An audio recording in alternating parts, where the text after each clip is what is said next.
അസ്സലാമു അലൈക്കും വറഹ്മത്തുള്ളാഹി വബറകാതുഹു. ബിസ്മില്ലാ അൽഹംദുലില്ലാ.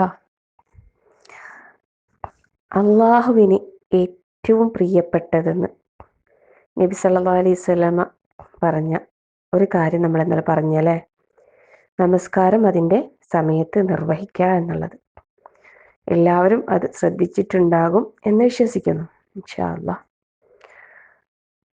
അബ്ദുല്ലാ റളിയല്ലാഹു അൻഹു നിവേദനം, അദ്ദേഹം വീണ്ടും ചോദിക്കുകയാണ്, പിന്നെ ഏതാണ് നബിയെ?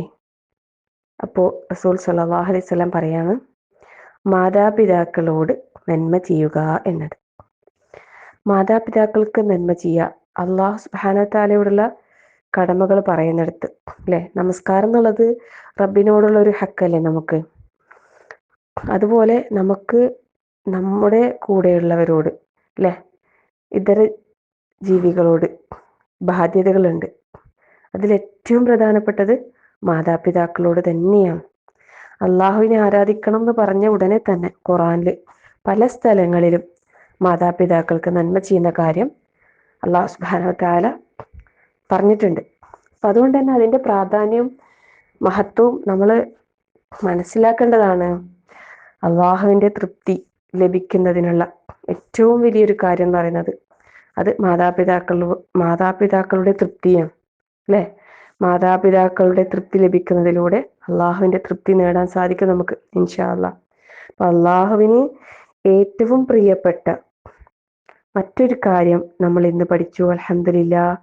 പ്രായമായ മാതാപിതാക്കൾ ഉണ്ടെങ്കിൽ അവർക്ക് നമ്മൾ ഖിദ്മത്ത് ചെയ്യുക, അവരുടെ ആഗ്രഹങ്ങൾ ഇഷ്ടങ്ങൾ നമ്മൾ മനസ്സിലാക്കി അവർക്ക് വേണ്ടി കൂടെ നിന്ന്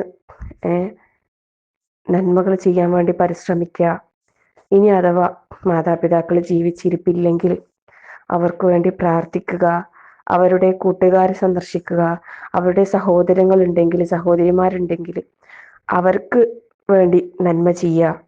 അങ്ങനെ അങ്ങനെ അങ്ങനെ നമുക്ക് നമ്മുടെ റബ്ബിൻ്റെ ഇഷ്ടം നമുക്ക് നേടിയെടുക്കാൻ സാധിക്കും ഇൻഷാ അല്ലാഹ്.